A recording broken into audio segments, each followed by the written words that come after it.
Hey, what's up, y'all? Welcome back to my YouTube channel. And today I'm going to be talking about the two most important things that you need to run quality life insurance Facebook ads for final expense and for advanced market sales. So we're going to be going through these two strategies. Let's hop into the video. If you guys have questions, as always, drop them below. YouTube, what's up? And welcome back. Today, I'm going to talk about the two important steps that you need to generate quality life insurance leads by running Facebook ads. Number one is going to be set the right expectation with your copy. And number two is going to be ask the right questions. So we're going to go through both of these quickly today. All right.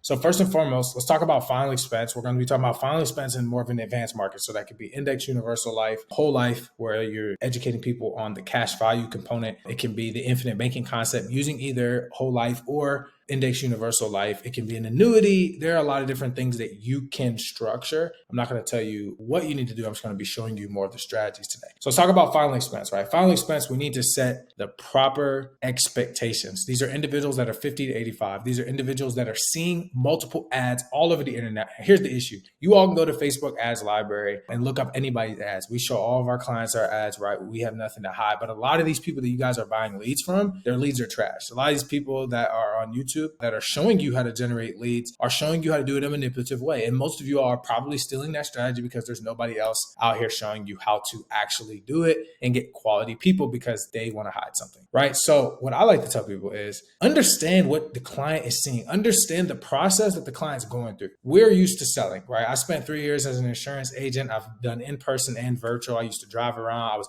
paying 40 to 50,000 month in, month out, but I was spending 10 to 15,000 every month on leads, right? And I honestly wasn't making a lot of profit. I'm going to be honest with you guys. And part of that was, the manipulative aspect of the leads that I was buying, even though they were mailers, mortgage protection, seeming like it was a mandatory thing and it wasn't. And it's all about what is the client's introduction to whatever you're offering them and the process that they're going through from when they fill it out to when you meet them or when you call them, when you door knock them. So for these individuals, they're on Facebook, Instagram, TikTok, LinkedIn, YouTube, Pinterest, whatever platform you're using to market. They're all relatively the same. They have different nuances. And today we're talking about Facebook, but they're on Facebook, they're scrolling, right? And they're going to see your ad that says what we're about to go through today. And they're also going to see your competitors' ads, which are going to be like everybody else's and say state regulated, Social Security Administration, these clickbaity things to get people to fill it out because they're confused. And then you're going to buy just names and numbers and be upset because everybody thinks it's free and from the government. Now, what we're going to be showing you is you need to have a very direct, simple, short or long form that's going to give them the nuts and bolts that they need in order to make an educated decision on if they want what you have. And then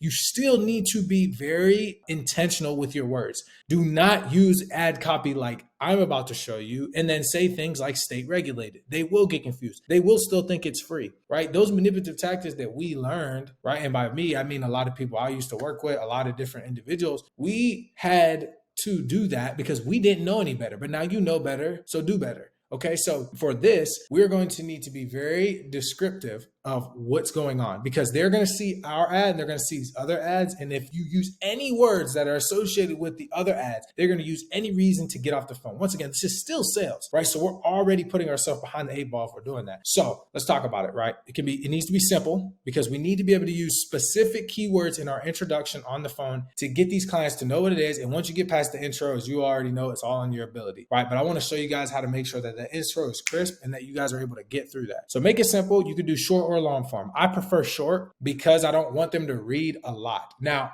there's this debate about how much of a process do you want to put somebody through for them to become a qualified lead. You can use, landing pages, and those are great. And I do think that they create a better lead as you scale. But a lot of you all want to get success and want to have success in a relatively efficient manner without having to go through a lot of hoops. And there's a way you can do that, but you need to be more intentional with your phone script and more intentional with your ad copy, which is what we're talking about today. All right. So if you do more of a short form, you're going to get more people to fill it out and you're going to use descriptive words to put yourself over the top. You do not need to go above and beyond with a very elaborate long form because they're not going to remember all that stuff. All right. Now let's talk about this. So attention, North Carolina residents, we're excited to introduce our latest 2023 final expense life insurance program offering up to $35,000 of life insurance coverage upon approval. Our program has assisted numerous seniors in managing medical expenses, supplemental income, and covering funeral filing expense costs in the event of a fortunate passing. No medical exam. Discover the cost of this program by reaching out to our team. Now, why is this important, right? So if this individual is scrolling, and right here, I just want to show you guys, like, that's the same copy. I just created this really quickly. I want to point out, like, a bonus hack is that you need to be creative. Like, don't just copy and paste what I'm doing. Don't just copy and paste what everybody else is doing. Find your own style. I'm in the process, and I will be telling the students that are in our community it's so important to be yourself. If you do what everybody else is doing, I'm not going to say you're going to get the results that everybody's going to get it, but you will too. But you will, once again, be so closely related to what your customer is already seeing. You're going to put yourself at a disadvantage. So be unique, right? Like, find something that works for you. Don't just copy and paste the same pictures or use the same videos that everybody's using. Think about your end goal. You're going to go from paying somebody all the time, and now you're generating leads yourself. It's your responsibility to develop a solid infrastructure that's going to take you away from having to pay people for fish to learning how to go get your own. And remember, once you do that, you're never going to have to go back to relying on somebody else to generate leads for you unless you need to supplement them or whatever the case may be. So let's be intentional. All right. So one of the things that I want to point out is there are a few things that we're going to be doing that's going to distinguish ourselves. Number one, seniors and residents, right? I put seniors on here, so it's my bad, but I changed it up, and it can be, whatever you need it to be. This is a very important keyword. This can be a difference. Seniors, residents, citizens.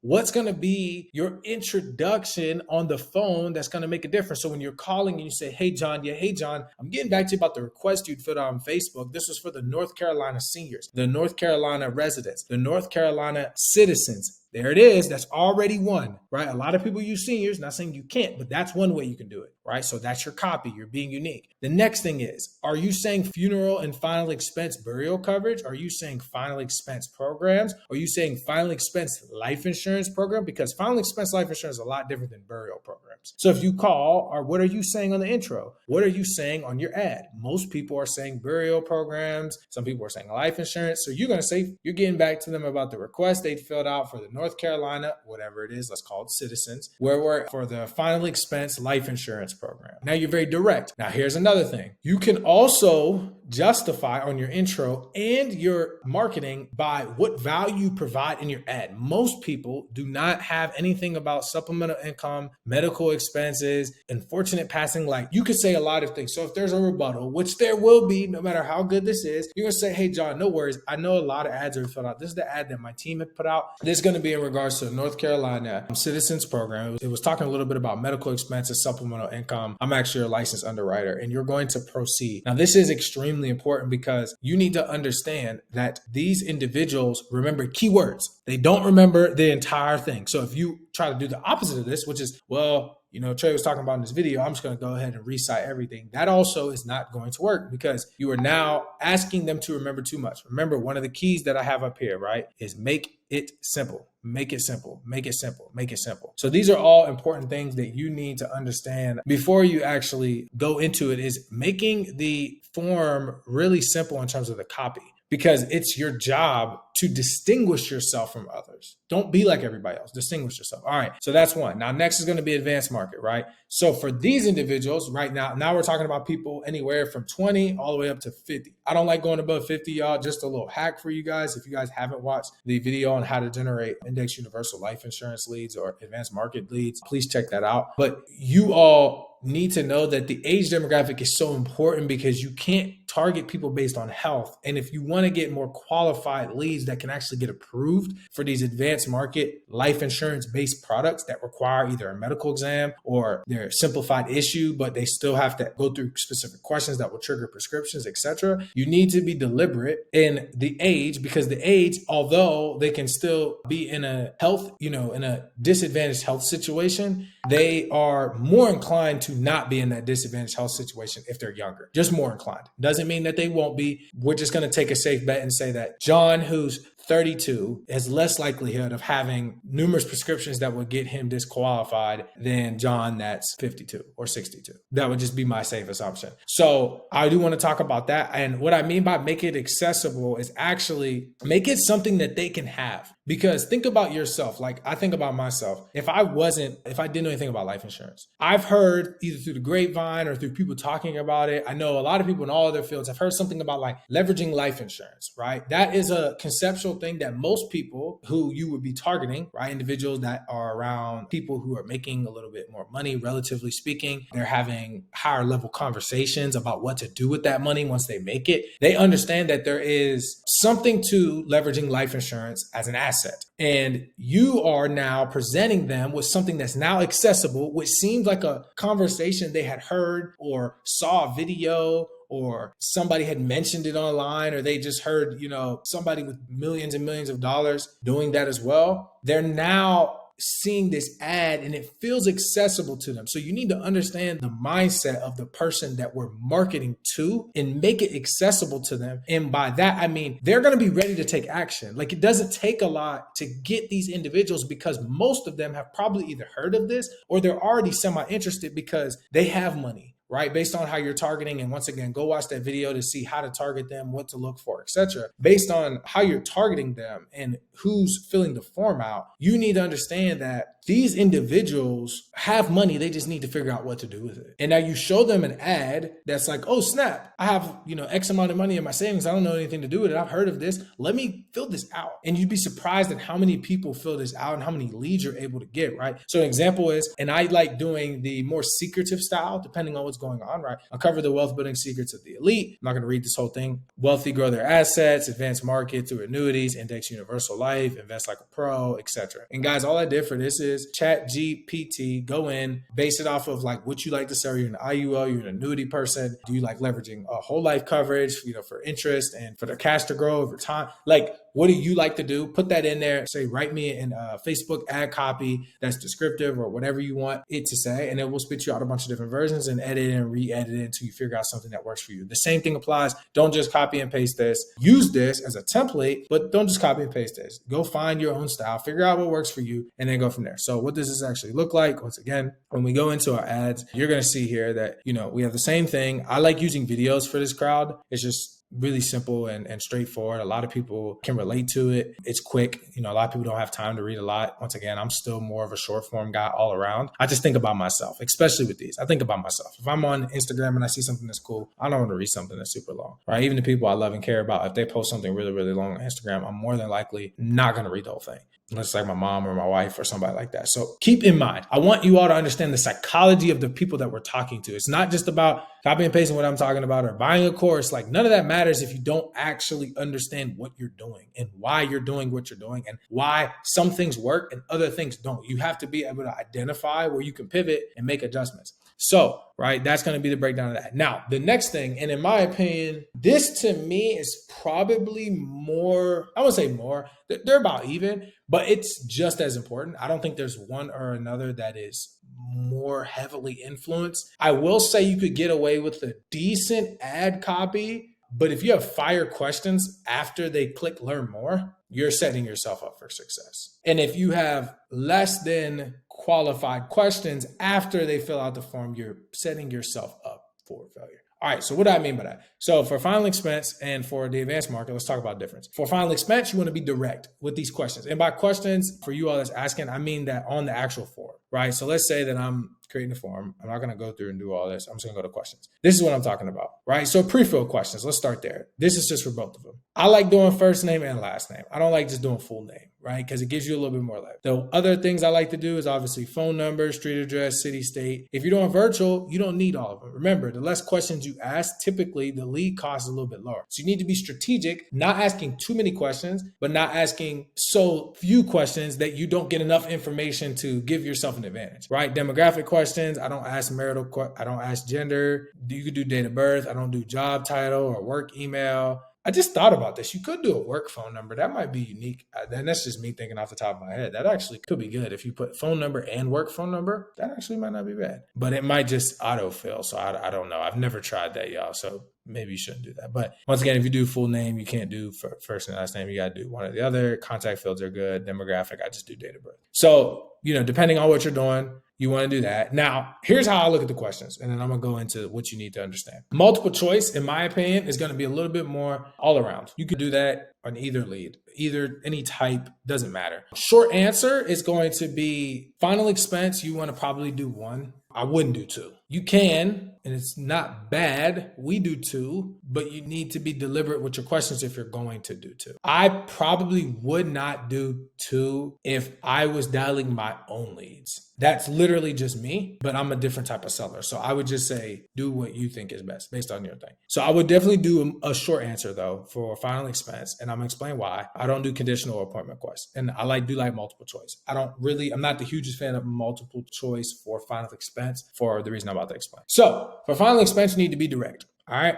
The reason why I don't like multiple choice is because multiple choice gives them a cop out. It was, I just clicked the button. It was less intentional. You have to hyper focus on the key points that distinguish your ad versus the next. So here's what most people say. And I said, nah, I put it in bold. They asked for the hobby. To me, that's dumb. The hobby is very irrelevant. People think that it gives them this like secret code or it provides them with some way of like, you wrote this as your hobby. Like that's cool, but that's very irrelevant. Like I want this person from my ad copy, how direct it is, from my intro, and from my questions that I'm asking to know that when I call and they pick up, that the recall is that this was of importance. Not that they just recall filling it out, because that's one part of the battle, right? Getting somebody to recall filling it out, once again, you could go through all hoops and do all these other things, and that's great, but I don't want that. I want the least amount of time to get the most effective remembrance from their end about what they filled out, so that way I can save myself time to actually proceed to get through the intro, get to getting them the why they filled it out, figure that out, take my notes, and then I can take control of the call. I want there to be as least amount of resistance whenever I'm getting on the phone with them. So I don't ask them about hobby. I don't ask them about their favorite color. I don't ask them their coverage, because if you've actually ever sold anything at a high level, if you've been in houses and you've been in a bunch of different scenarios like I have, you know that if you ask somebody if they want, 10,000, 20,000, 30,000 coverage, most people are going to pick the biggest one. And then those individuals that have no real perception of the cost of what they're asking for, when they get on the phone with you,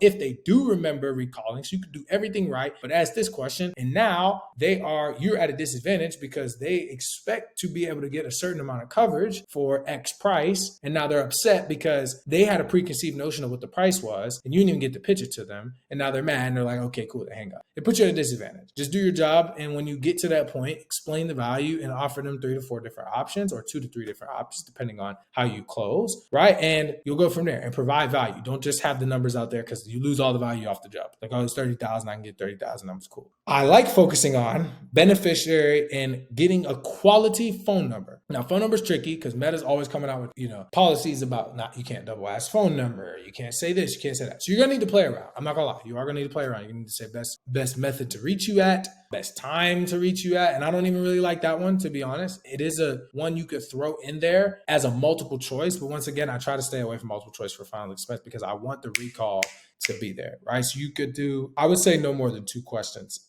open-ended for these. You could try 3, obviously it's your campaign and be flexible, but definitely try to get the beneficiary because that's very closely associated with what's going on. And definitely try to find a way to get another phone number they have to actually type in. And those are just my 2 gems from there. You can ask a third question about best call time, but to me, once again, it doesn't matter what they put. That to me is like the 10, 20, 30,000 coverage. It doesn't matter when they put. Then if you don't call them at the right time, but they don't pick up, then you call them another time, they're going to tell you, I wanted you to call me in the afternoon, you call me in the morning. Well, you picked up, Susie, so what are we going to do, right? And it puts you at a disadvantage. So I would stay away from that. Now, for the advanced market, right? Same thing applies, but I would be more associated. Now, what do I mean by be associated, right? So advanced market, they see the ad, protect your money now without hassle. You see it talking about money. They're like, cool, I'm ready to go, right? You don't want them to have to hop through too many hoops because once again, they're busy. And if you have them writing down too much or going through too much, it's not that it's bad. It's not that you won't have a good lead. But once again, we're trying to get leads at the lowest possible cost with the least amount of hoops with the most intentionality, right? So if I'm 28, if I'm 35 and I already saw the ad, I don't need much more. Like I'm going to remember filling it out, but it's my job, and by I mean you, to make sure that the person is associated with what they filled out, right? For example, if you were targeting somebody that's 40 about life insurance, you probably wouldn't need to ask them who would be their beneficiary, because they probably already understand the value of it if they filled it out. They're 40 years old. Most of us, myself included, I have life insurance because I already see the value. I don't need to wait till I'm 65 to get a policy because I never had one. You're probably the same if you're watching this video. So think about the person who, if they saw an ad about something, don't ask them another question, in my opinion, that has anything to do with life insurance, because while they do know that it's life insurance, they're not interested for it for the life insurance component. They're interested for it for the benefits of it. So associate your question with the benefits, not with anything else. What does that mean, right? Associate with retirement, right? Associate with money, how to leverage, the benefits of leveraging. Which of these benefits are you the most interested in? Say you have a video that talks about, protecting your cash flow, growing your money tax-free, multiple choice, right? Multiple choice questions. For this, I like multiple choice. Younger demographic, they're going to remember. You don't need to worry about these people remembering they filled it out. You need to get these people on the phone, right? And you need to make sure that they're so closely associated with what you've presented to them that when they get on the phone, not only is the recall there, but the importance is there because they're busy. We're already targeting people at a younger demographic, so they're going to be busy. So they need to actually sit down and you need to get them on the calendar. So you don't need to worry about, oh man, I'm running into issues with getting people on the phone. You won't be running into issues with people not knowing what it is. You will be running into more issues with getting people to actually pick up the phone. That's something that you'll be running into more frequently. Now, one of the things that you do need to remember is, so it's going to be important for you to ask questions like, how much would you like to leverage? How much money is put into retirement each month currently, right? How much money would you like to put into retirement each month? I'm not saying you ask all of these, but you figure out the ones that are most important to you. Where does your money go now? Open-ended question, right? Savings. There's so many different ways. How much liquid would you like to have, every month? Depending on what your plan is. So I like open-ended questions. I like multiple choice questions. You can be a lot more intentional, but the most important thing is to ask associated questions. Don't ask questions about life insurance. They didn't fill it out for life insurance. They could care less that it's life insurance. If it was putting it into your bank, they would do that. They're not interested that it's life insurance because they're filling this out for the benefits of what life insurance at their age, being intentional with their money, can do for them either now or when they retire. They're not thinking about death. This isn't like the final expense thing. So you need to ask them questions about beneficiary or how much coverage they want. You want to ask them how much they want to invest. How much money do they have? Because that's associated with what's going on. So that way when they pick up the phone, they know how it is. So I hope this helped y'all. If you guys have more questions about it, please let me know. Otherwise, have a great night. I hope you guys enjoyed this video. If you guys have specific questions in regards to things that I explained, or if you'd like to see or for me to go over things in more detail, please just drop that information below and I'll get to it. Appreciate you guys as always. Please like, comment, subscribe. Talk to you guys soon.